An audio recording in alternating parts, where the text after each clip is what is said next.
Hello, welcome to Conversations from the Alcove. My name is Caridad Svich. I'm a playwright, and I'm also the artistic director of the Lucille Lortel Alcove New Play Development Program. The conversation series is one devoted to talks with theater makers focusing on art, life, craft, and the world, not necessarily in that order. And I'll start with an audio description of myself before I introduce our guest today. So I am a fair-skinned person with brown eyes and brownish hair with gold streaks. Today I'm wearing my hair down, which I don't always do, and it's to one side mostly. I'm wearing a leopard print scarf that I felt festive in the festive mood to do so. And I'm also underneath it. You'll see probably the outline, or not the outline, but actually I'm wearing it. It's not an outline of a shirt that has like a black background with I think they're like puppy dogs. They're also very festive. I just felt like that today. The background is white. It's a wall. You'll probably see the outline of a curtain. It's blurred out. I have red lipstick on. I have glasses that are tortoiseshell that are perched on the edge of my nose. Yes, and that's sort of me, kind of, sort of. And I will introduce our guest, who is William Gregory, who is an exceptional translator, dramaturge, person of theater, person that is, I feel like, does more things than humanly possible, and I admire greatly. A couple of their credits here: 2025, which was like a banner year of sorts, Latin American Plays in Translation, published in October by Methuen Drama, featured his translation of La Hana by Juan Pablo Aguilera Justiniano, originally commissioned by Global Voices Theater. 2025 also saw the publication of the Methuen Drama Book of Contemporary Uruguayan Plays, which he co-edited with Sophie Stevens, also an amazing translator, yay. Available now, and features his translation of Leonor Courtoisis. I have to find out how to say Leonor. Courtoisie. Courtoisie, I think, from the Courtoisie. French. Yes. Oh, interesting. Yeah. Award-winning play, They All Sleep at Siesta Time. They're also a literary associate starting in 2024 at the Orange Tree Theater in Richmond, which is a leafy suburb of London. And you can find out more about the Orange Tree by going to the Orange Tree Theater's website. They do beautiful work there. Also in 2024, there was the publication of selected plays by Abel González Melo. I actually have a copy of the book. Oh. Yay! I will hold it up proudly. Oh, yay. Wonderful. Yes, there it is. So happy. So many other things. In 2023, El Conde, a beautiful film by Pablo Larrain, is on Netflix. It's an incredible satire about the Pinochet regime, which I think didn't get enough love. And I always worry, I thought it was a movie that sort of happened and people forgot about it or didn't see it. And I'm like, that movie's amazing. What are you talking about? So William provided the translation and language consultancy for the film. 2022, the wonderful play A Fight Against by Pablo Manzi was at the Royal Court, and a beautiful production directed by Sam Pritchard, which I hope we get to talk about because he has an ongoing relationship with Pablo as well as with many other writers. Again, I could go on and on, but if I do, then we won't have a chat, and that's no fair. So welcome, William. Thank you, Caridad. What a kind introduction. And thanks it was so exciting to hear you talk about those books as well that have come out in the past couple of years, because I similarly have one. I have the Latin American Plays in Translation volume here, which arrived yesterday. So I was so excited to receive it.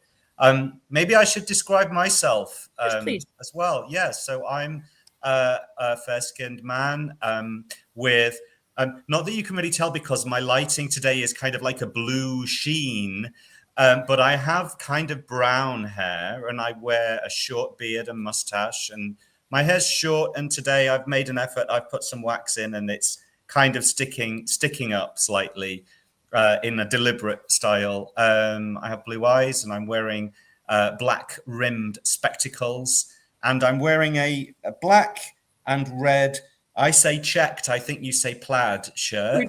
We do say plaid, yeah. And then my background is general whiteness, a white wall and some white kitchen cabinets and a white ledge you can see, and a a white smart speaker. Not everything in my apartment is white, but that just seems to be where I've put myself today.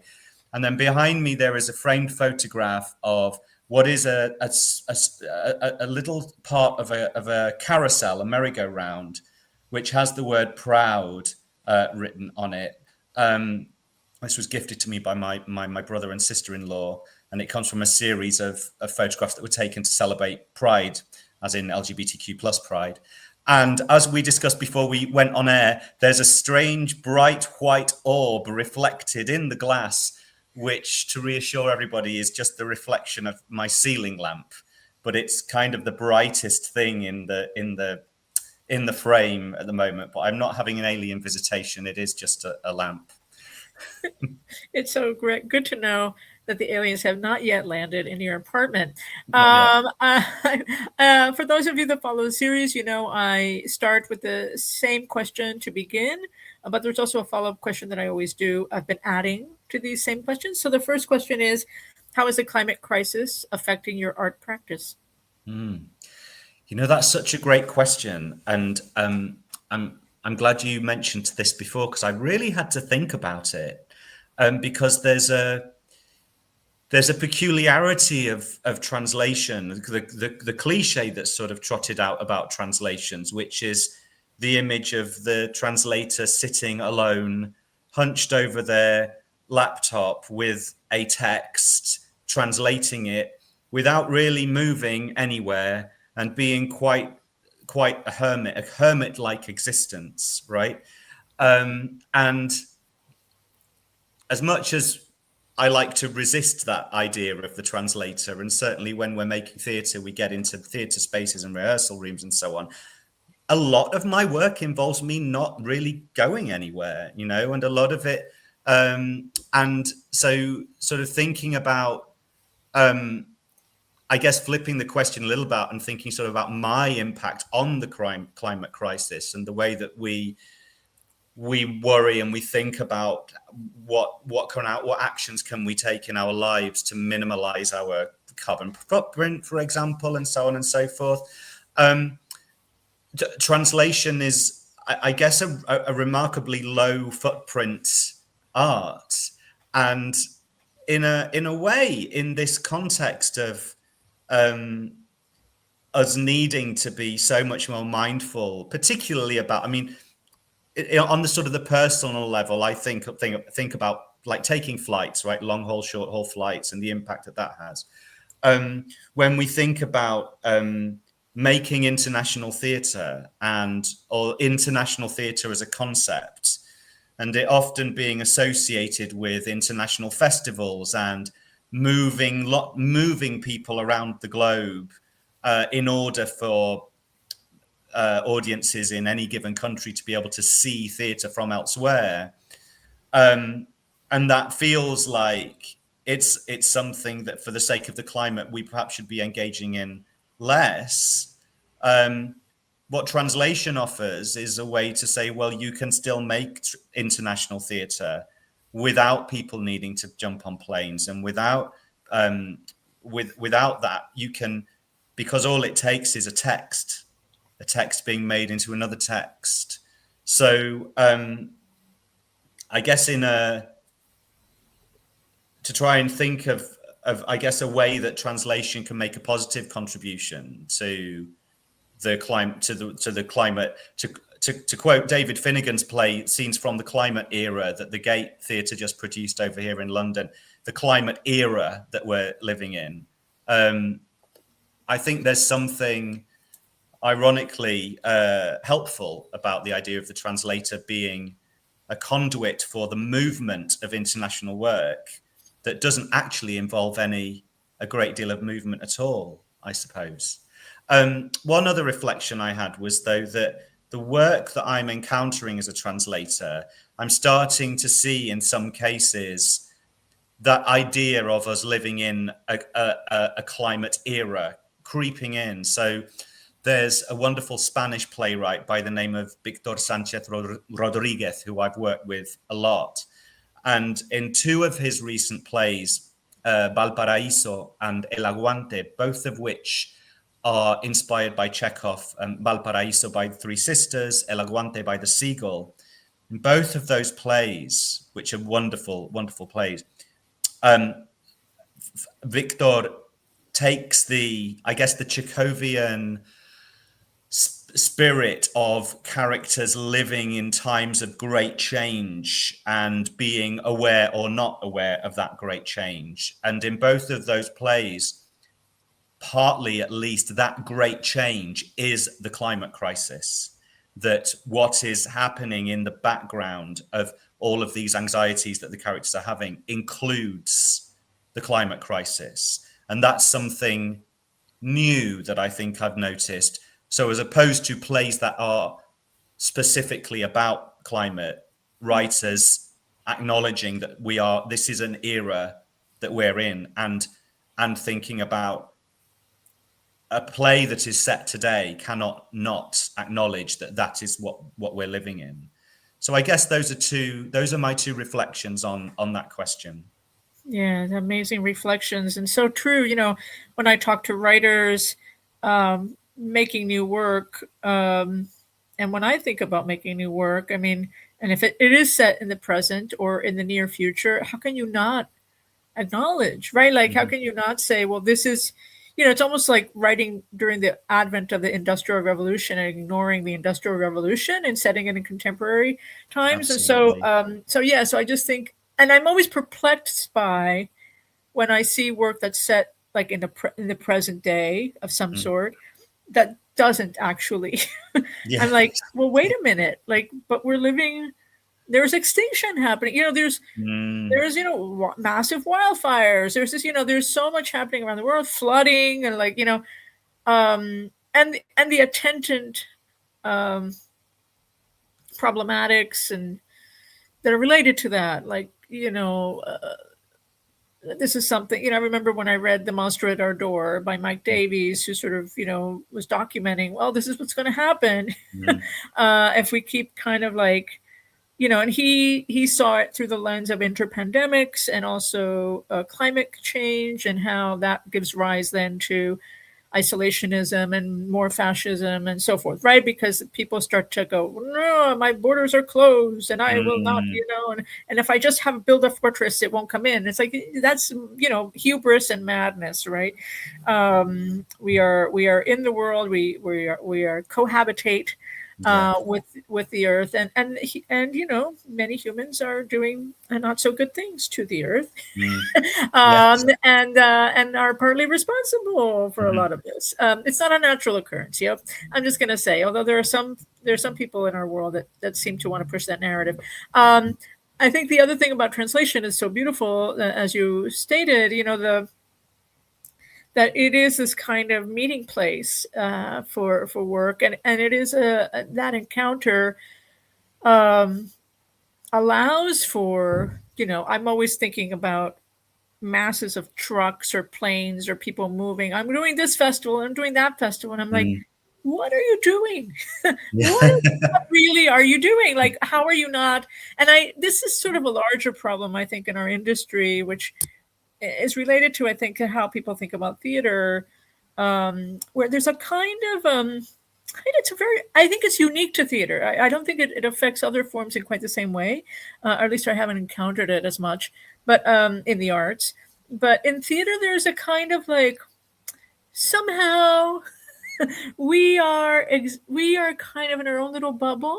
And like, our work is so sacred that it doesn't connect with the outside world in any way. And I'm like, we are in the world, like, fess up. We're in the world and we have to deal. We can't pretend that theater is some sort of elevated form that has no contact with the world, and that the means of production, but also the ethics of how we make our work relates to, is relational, is intersectional. So I could talk about that for days, but I won't. I wonder, just to reflect on that with you, I wonder if there's a difference in the United Kingdom and the United States in relation to that, because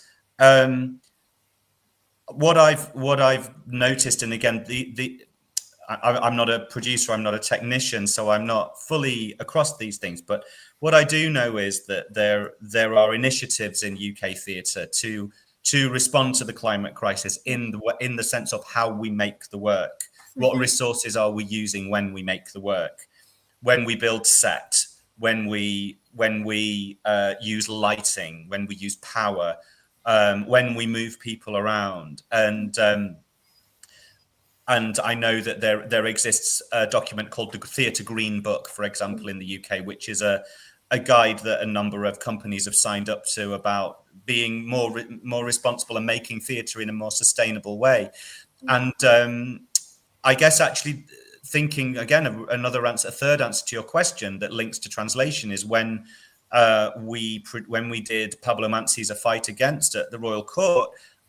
All of us who were involved in that production were asked to sign a document saying that we agreed to the concept of A Fight Against being made in a sustainable way, which was as a result, I believe, of the Royal Court Theatre under Vicky Featherstone joining under other theatres in declaring a climate crisis a few years previously. So I think I've definitely seen movement in our industry over here to try and start taking steps to address the climate crisis. But it's interesting, sort of the idea of international festivals and international theatre meaning lots of moving around. I many years ago, I was at some kind of social event at the Royal Court Theatre, and I can't remember who I was talking to, and I told them I was a translator, and they said, Oh, do you spend lots of time traveling around the world going to theatre festivals? And the answer was no, I couldn't afford to then, and I can't afford to now.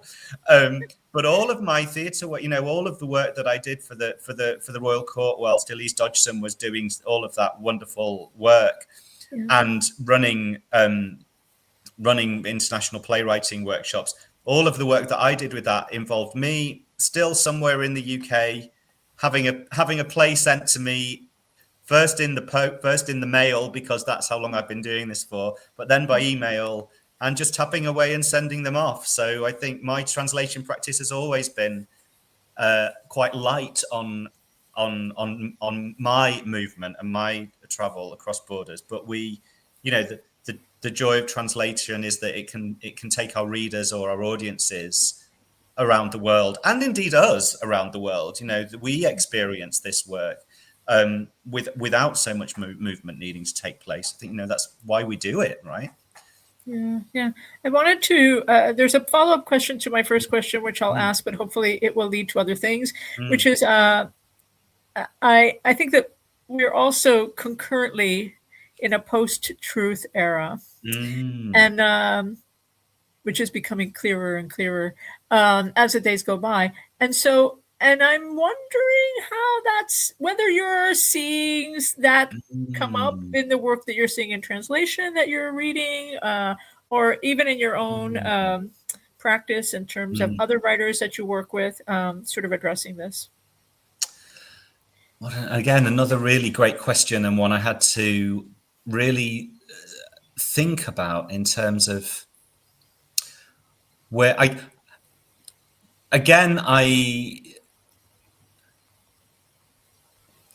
suppose in the UK, we're maybe in a slightly different place to the United States, although not so great a different place, but still I think we're in a slightly different place. And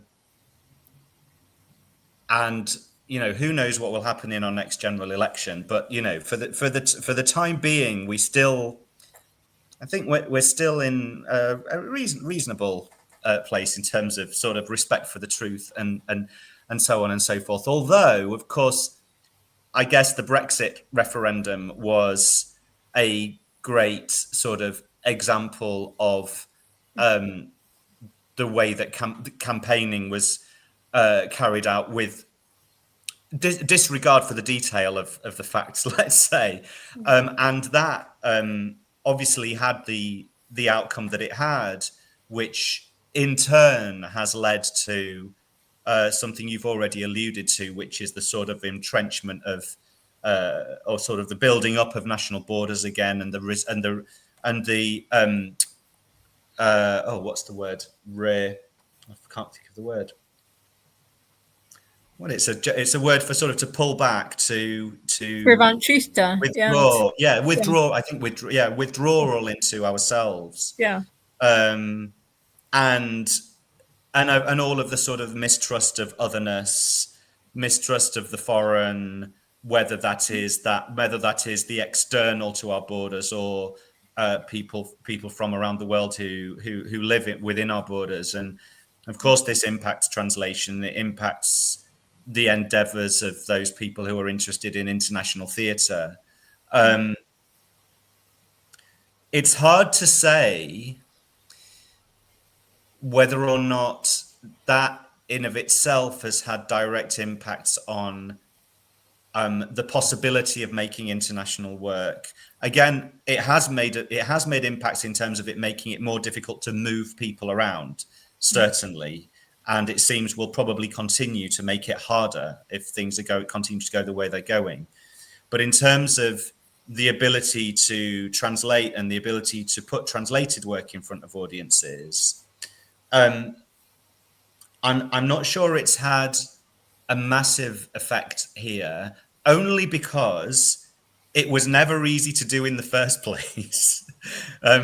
People often ask me, did Brexit affect my work as a translator? And my answer to that is, well, before Brexit, it wasn't as though British theatres were producing European theatre constantly. I find it quite interesting that our industry is one of the industries that was most alarmed by Brexit, most horrified and distressed by it, but hadn't really been doing an awful lot in terms of what was being put on stages to affirm theatre that happens not to be written in English, that may have been written by writers in countries very close by, onto our stages. So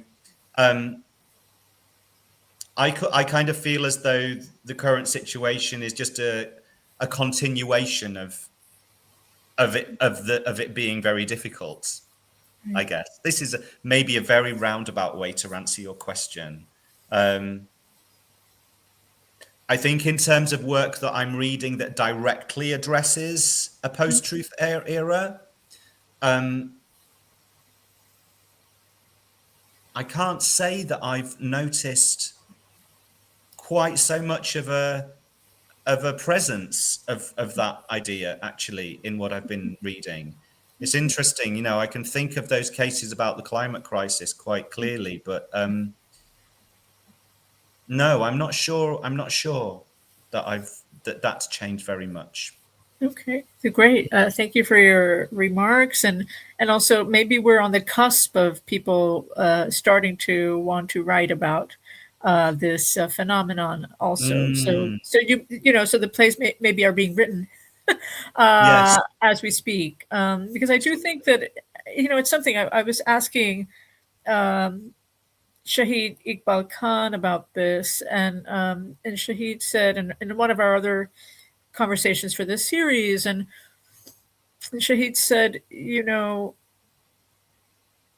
mean, it was interesting because I asked the two same first questions, and then the thing about climate was like, oh, I'm just starting to sort of write that into my work, and then this is now coming kind of as an underlayer, because also there's so much climate change denialism, right? So I think that in a way that post-truth sense is coming through climate as well,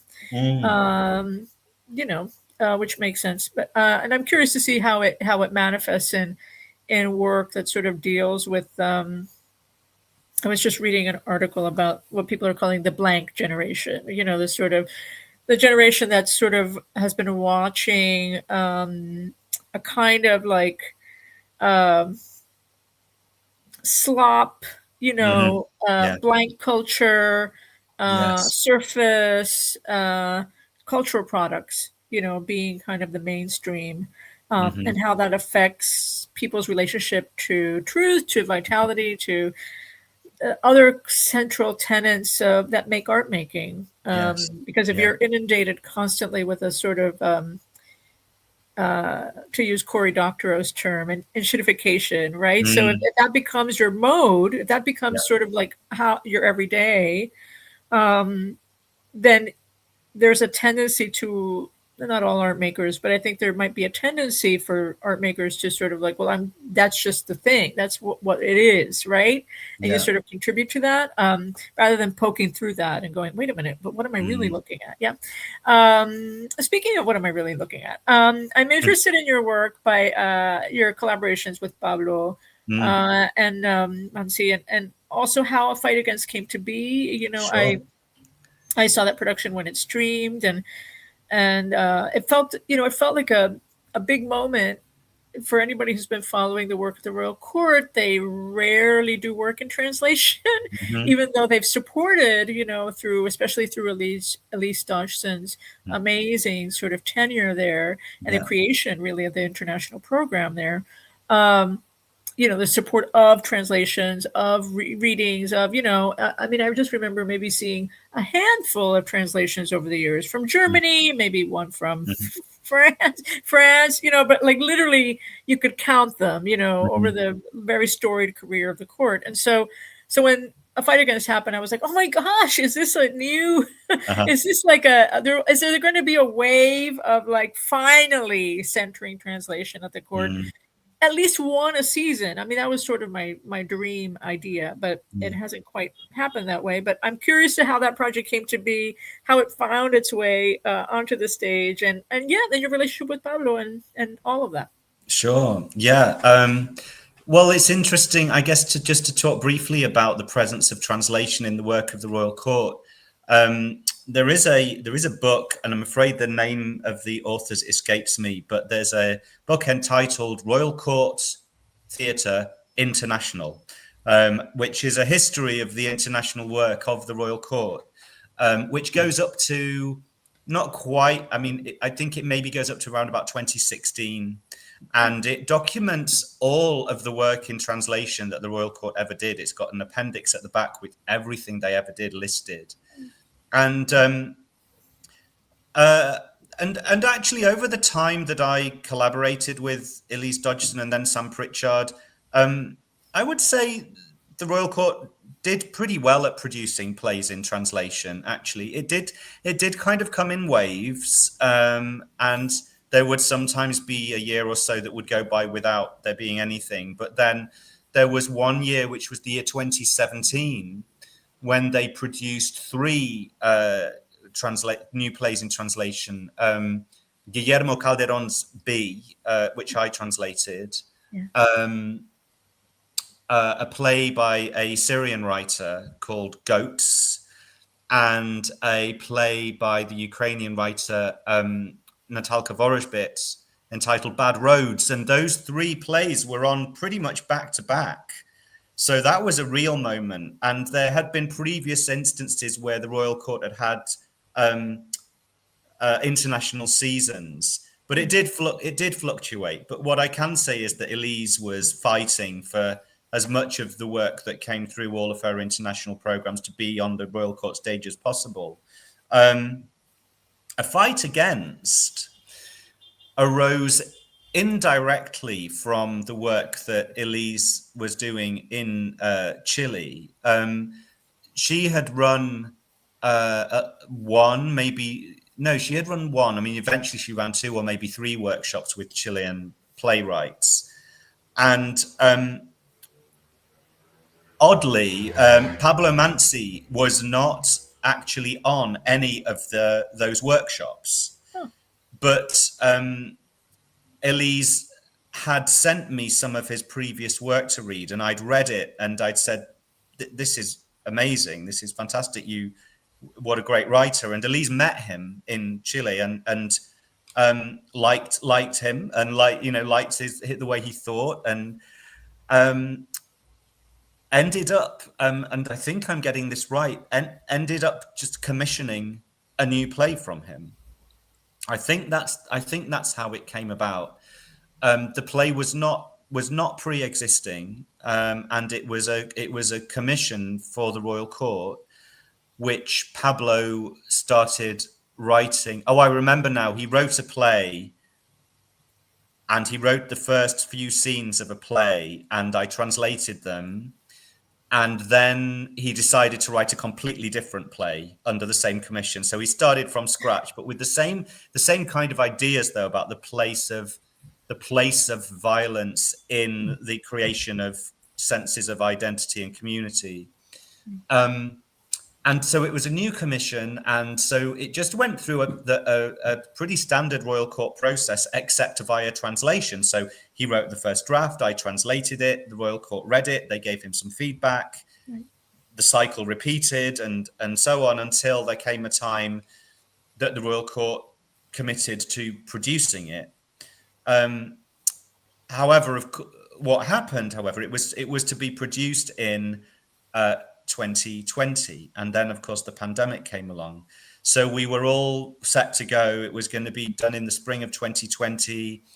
Auditions were halfway through, and then the pandemic came and everything ground to a halt, and the project was well, I would say it was frozen, but of course it wasn't frozen, because Pablo could continue to write and I could continue to translate during that time. And eventually the time came when it was, we were able to make plays again. And so the process began. The auditions that had been held in suspension, the poor actors who'd been for a first round audition and had to wait the best part of 2 years to know if they were being cast or not. But that all started up again, and then in the autumn of 2021, we reassembled at the Royal Court to start rehearsing. And I think it was a moment, though, at the Royal Court, and not only for work in translation, but also for the way that the Royal Court was making plays in translation. If you look, I mean, better way to, I was going to sort of make a comparison with a sort of before and after, but rather than do that, I'll just say that A Fight Against was produced with an entirely Latinx cast. Right. And we also had a brilliant Colombian assistant director, Mariana Aristizabal, and our movement director was of Chilean heritage. And so it was a significant change in terms of representation within the international work that the Royal Court was making. And I think that was very significant indeed. And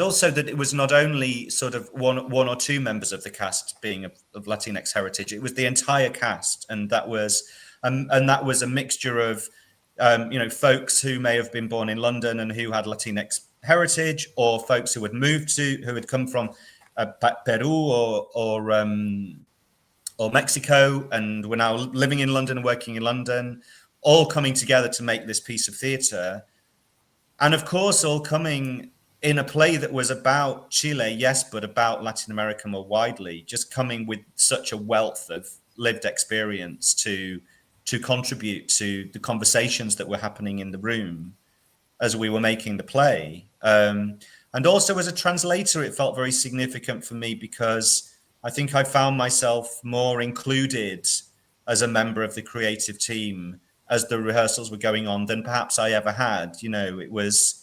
and Sam, of course, held all of that space so wonderfully. So it felt very significant in those terms as well. And then we were thrilled at how successful it was. It was an extremely successful show.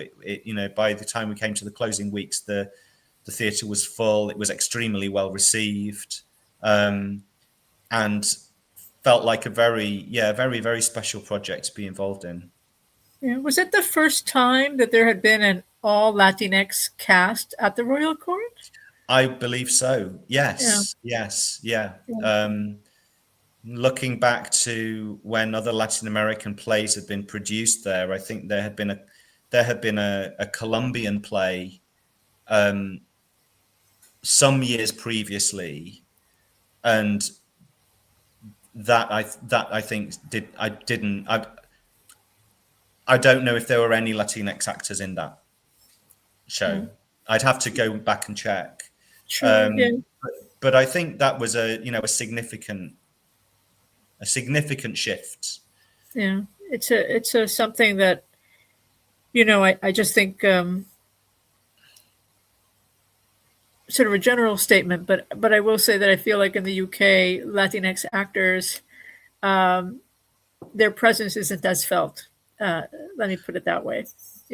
I think that's absolutely true. Yeah, I think that I would say not only Latinx actors, I would say Latinx people. The history, the history of the UK versus the United States in respect to that are very different, and in terms of sort of the statistics about size of population, for example, are very different. And it's only in recent times that the Latinx artistic community and performing arts community has, through a lot of working together and a lot of activism and campaigning, really begun to change the landscape here and really insist on being seen and heard. And there's an example, again, I don't know how things are done in the US, but over in the UK, when you're gathering statistics for who your audience are, or when you're filling a form out because you want to apply for a job,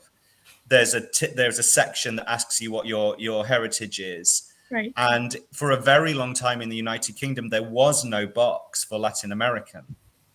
It just wasn't there. So if you were Latin American, you had to choose another box or you could tick other. And so there came, and that has now changed thanks to the work of Latinx artists sort of saying, come on, we're here. We're here. At least give us a box, right? Please give us a box. Yeah. We need to be recognized. Absolutely. It's so true. I wanted to sort of amplify our discussion a little bit about, because you work with so many different writers as a translator. Yeah.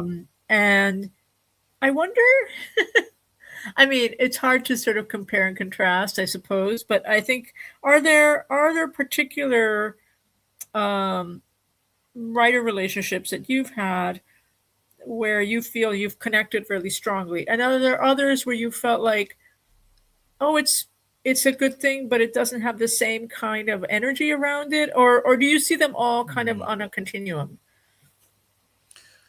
I think there are definitely writers who I feel a particularly strong affinity to, and I guess that shows by how many of their plays I've translated, right? So I think there's a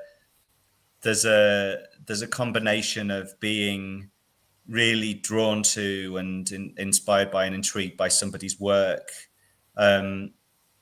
and also, I guess, feeling a relationship that evolves into a creative friendship over many years. And so there are certainly writers for whom whose work I've repeatedly translated.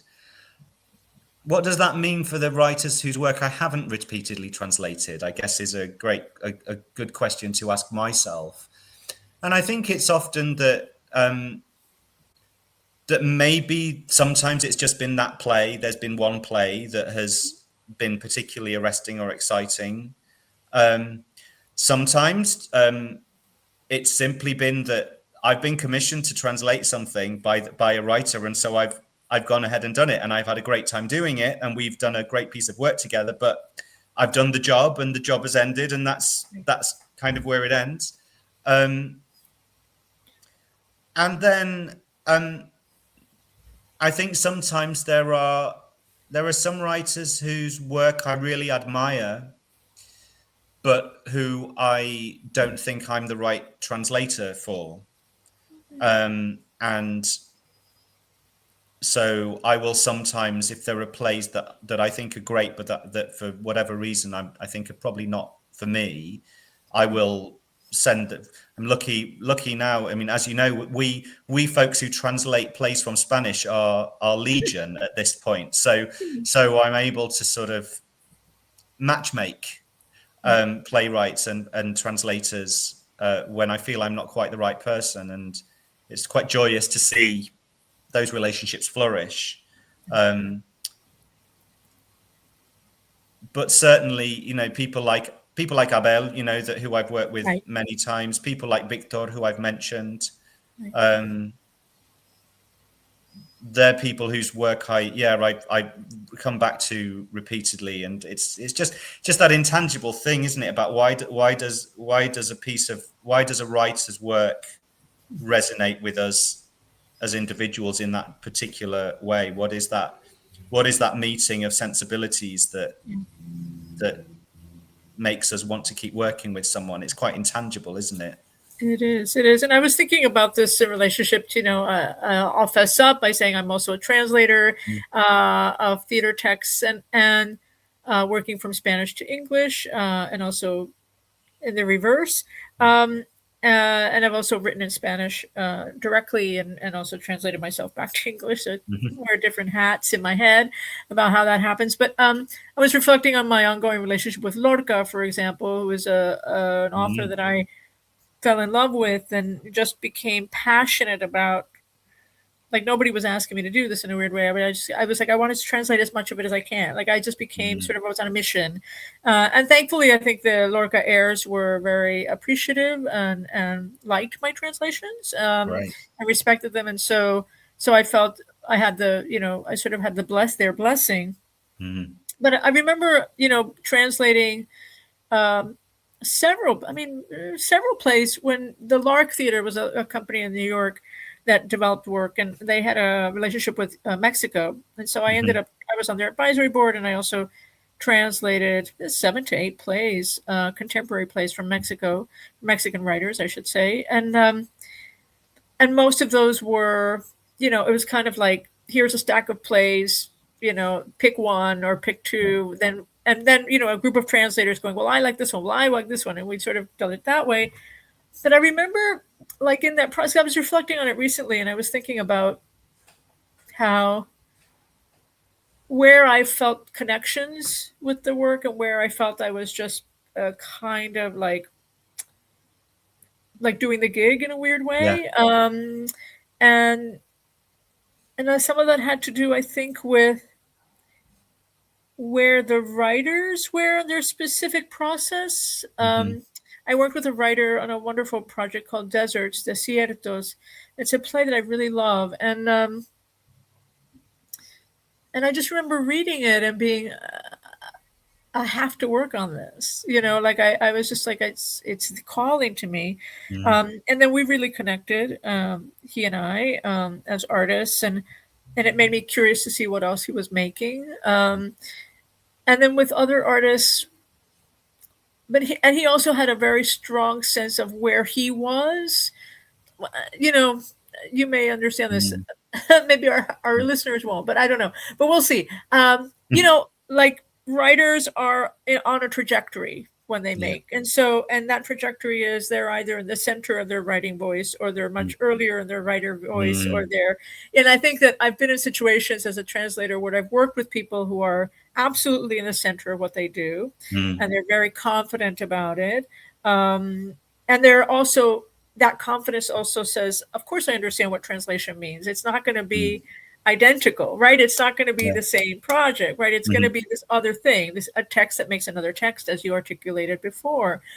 And then I've been in situations with artists who are not in the center necessarily yet of their voice, who become guard up. Their guard goes up, and it's kind of like, oh, but it's my work. And it's like, yes, I know it's your work, but it's also moving into a different culture, moving into a different language, moving into a different audience, moving into a different theater culture. It was so funny because a lot of the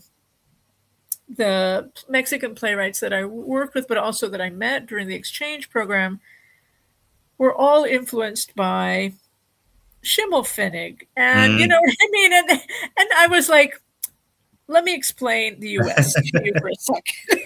Like, I was like, literally not a household name here. And also, that kind of work actually doesn't get done very much on the US stages. So they were having a sort of shock moment of like they were coming to the US, they were coming to New York, which of course New York, international, vibrant, all the things, but actually the theater that gets a lot of the theater that gets produced in New York is quite provincial compared to like work that happens in other countries. And so they were like, I think at odds, right? They were coming in like, well, I'm used to this kind of theatrical culture, and then they were like encountering work that wasn't that, and they were trying to figure out how to pitch their work in a new context. Yeah, and so I think there's also this part of translation that has to do with when you move work from one culture to another, just as theater culture per se. What are people in that specific theater culture that you're moving to? What are they used to seeing? Yeah. And what are they used to producing? And then how do you bring a work into that as a rejection, as a rebellion, as whatever, but also respecting what its origins are and what its own truth to its own culture is. So there's stuff I'm thinking about there in terms of like how we move work, how do we position it as translators, and then how it's received by an audience.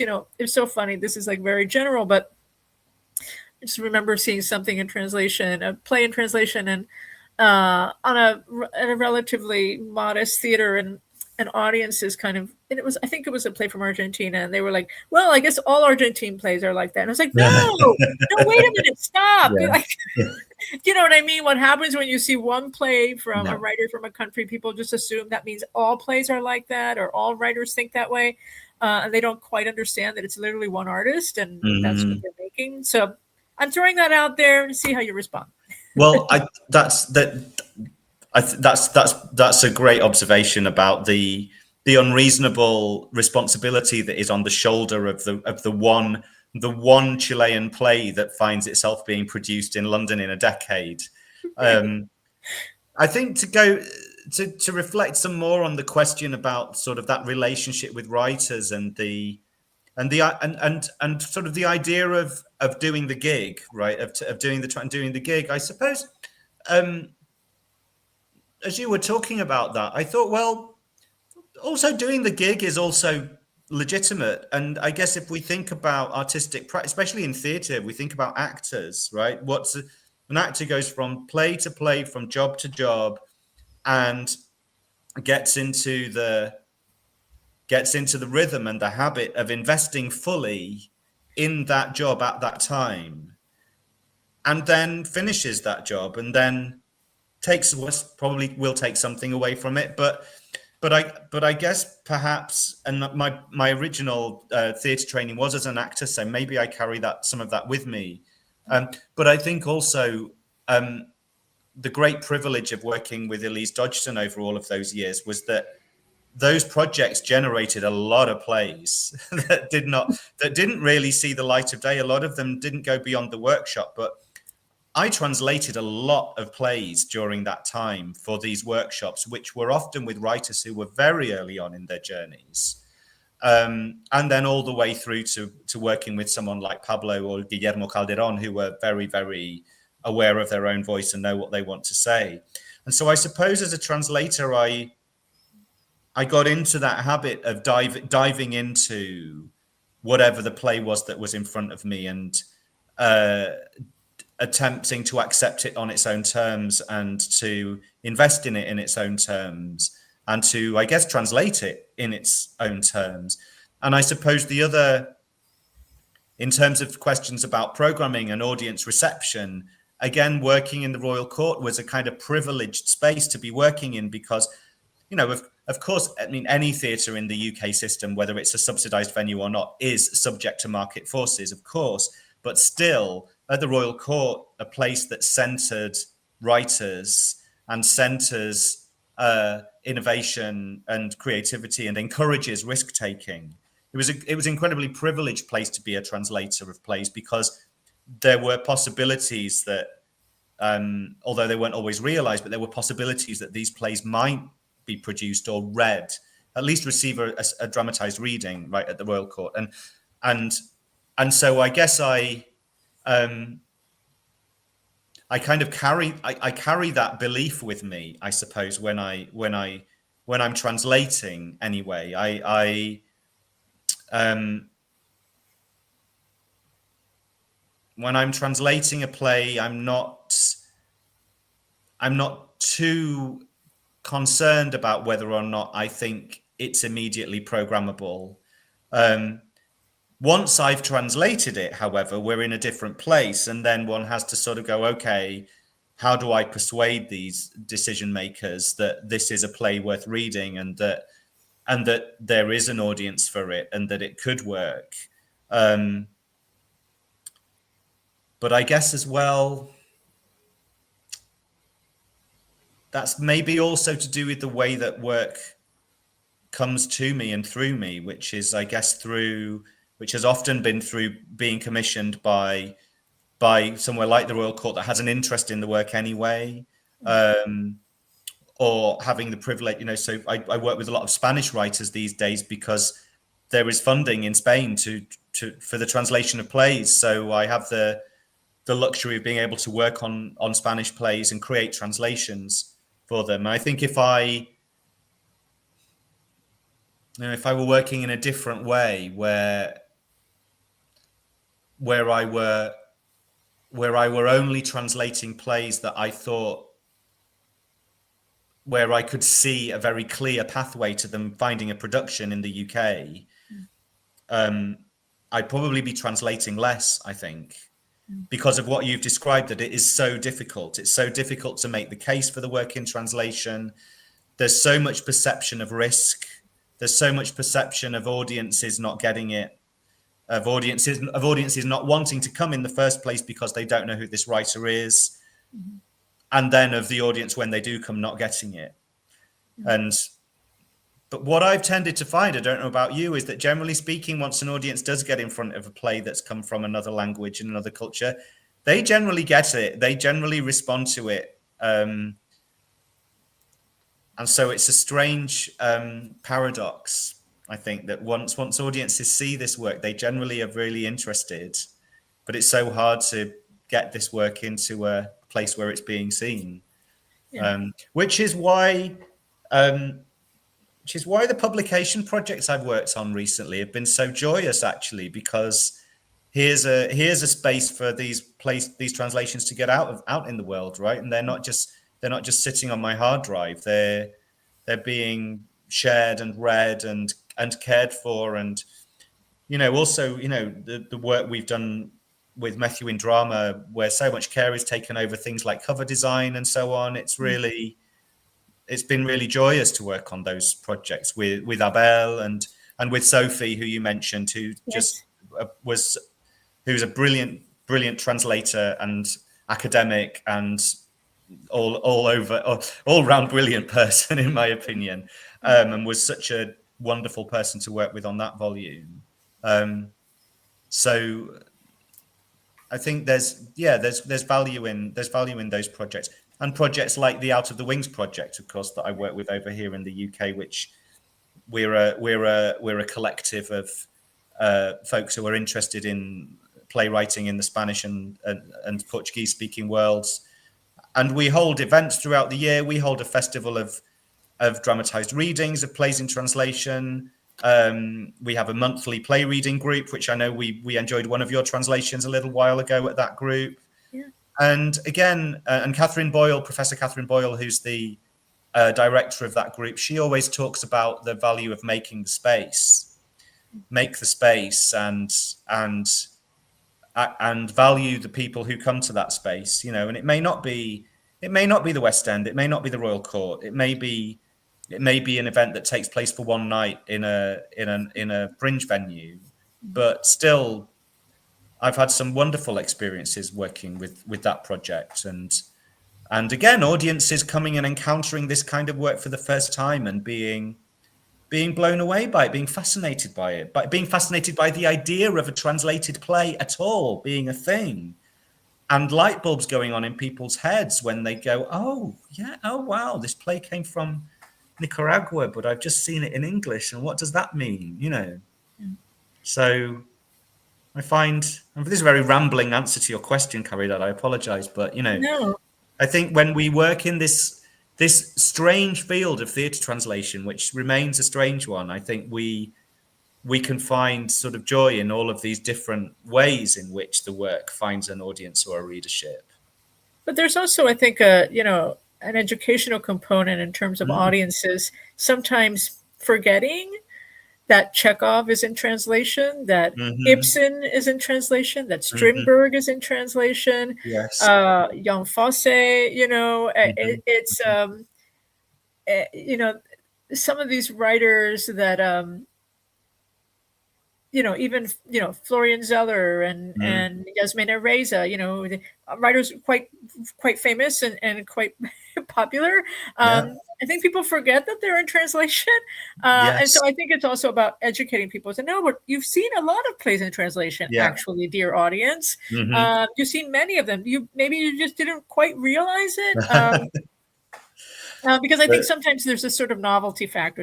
I don't know what you mean, a play in translations, like, but we've grown up on them. Like this is Layman trilogy. Yes, exactly. Exactly. You know, so it's, and I you know, and I think a broader idea around that has to do with if, I mean, maybe I don't think I'm the only one who feels this, but sometimes I feel that way. But I feel like any work is in translation already if you're moving from one culture to another. Even if the language is still English, it's a different kind of English. It's a different way of thinking about audience, perhaps. You know, and I think maybe, you know, I think of all dramas being global. So I think these sort of divisions around, well, this is global drama, but that isn't, and you know, and I'm like, well, isn't it all global? Like, what are we doing? You know, and I think that it's important to kind of like, especially in times such as these, but you know, they've been around for a while, where people are like, well, this is a national product, and I'm like, well, actually, it's, you know, in a network, a larger network that is a transnational one, and I think that it's in conversation with, you know, other ways of thinking, and you know, and maybe, you know, we're almost at time, but I sort of wanted to. There was this.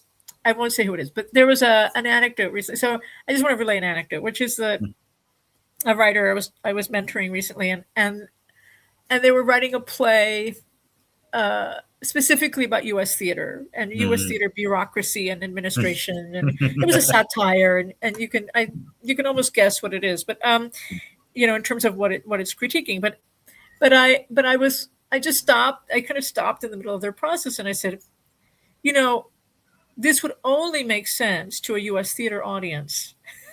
Like literally, this is not how theater works in other countries. Like the things that you're satirizing are not true. Some of these things are not even true in the UK, where we share a language, right? We share a dominant language anyway.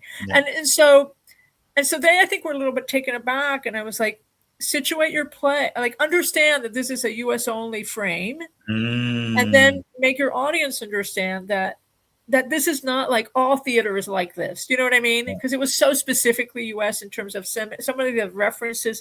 There was a lot of inside baseball in it that people would catch, right? And so, but I think that there was a little bit of like surprise around that. Like, what do you mean?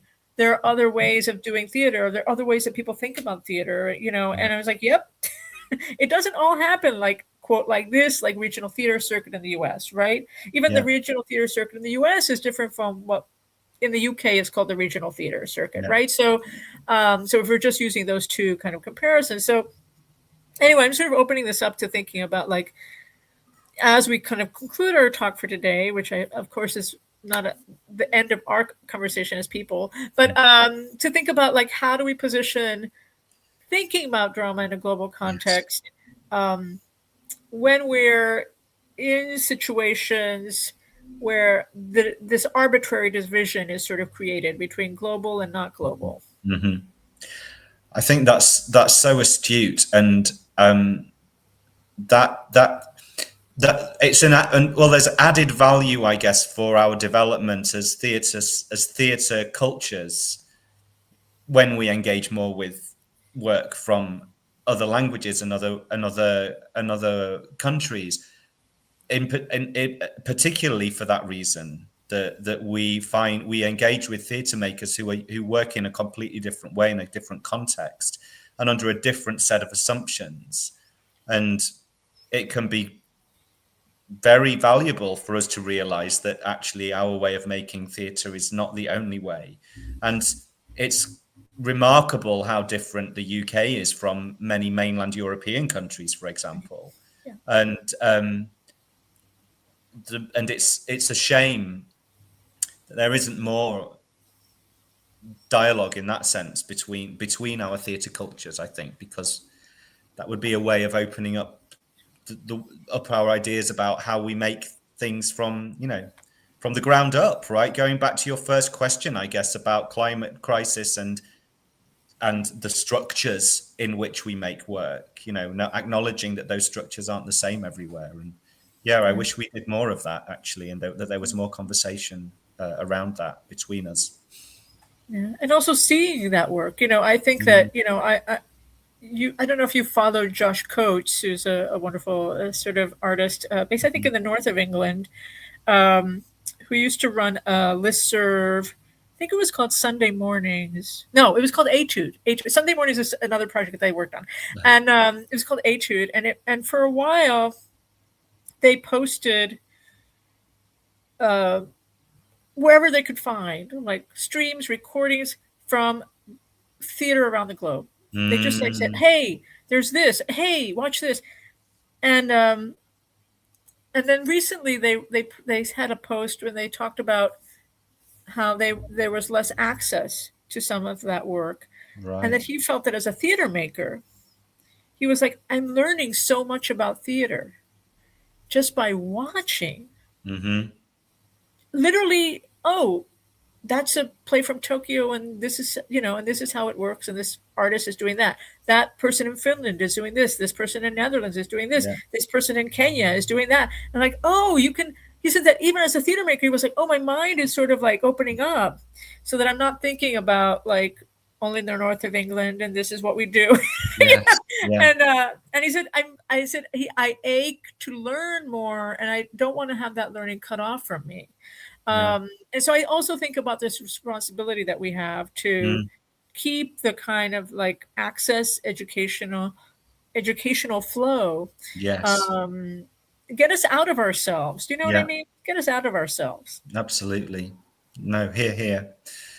There's a wonderful project over here in the UK. I don't know if there's time to go into this, but there's a project called Performing International Plays. That is run out of the University of Kent by Margarita Leira is the name of its director. And they run theatre translation workshops in what you would call high schools in the US. And I work with them sometimes, and we go into a high school and we take a play from Cuba, and we work with the students who are doing Spanish or who are doing theatre arts or both.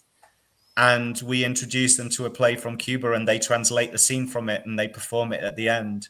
And this project works across many languages. They run that workshop for Mandarin, for German, for Russian, for French, for Italian. And Margarita's reason for doing this is exactly what you've described, to inspire young people at that formative age with the possibility of translation and theatre that comes of translation and theatre in of themselves, but of theatre that comes from places other than the city that they happen to be sitting on when they're doing the workshop. And it's a beautiful project, and hopefully make building the theatre translators of tomorrow. I hope. Yes, I hope so. What a beautiful note to end on. And I love Margarita's work. If you guys don't know Margarita Leira's work, she is a fantastic scholar and advocate for translation, and for also directors, international directors who are thinking broadly and expansively about staging work in ways that are, let's say, unconventional. Well, there's always a convention, but yes, people say unconventional these days. Thank you so much, William. What a pleasure to talk to you. Such a delight. For those of you out in the audience, thanks for listening or watching, however you're experiencing this conversation. Follow us if this is your first time encountering us. Check out there's a back catalog of tons of conversations that I've done, more to come in the future. If you have been here before, then you know that what I usually do is say goodbye to you all out there in the virtual land, but then stay a little bit online to say a different goodbye off camera. But for now, thanks for being at Conversations from the Alcove. So long.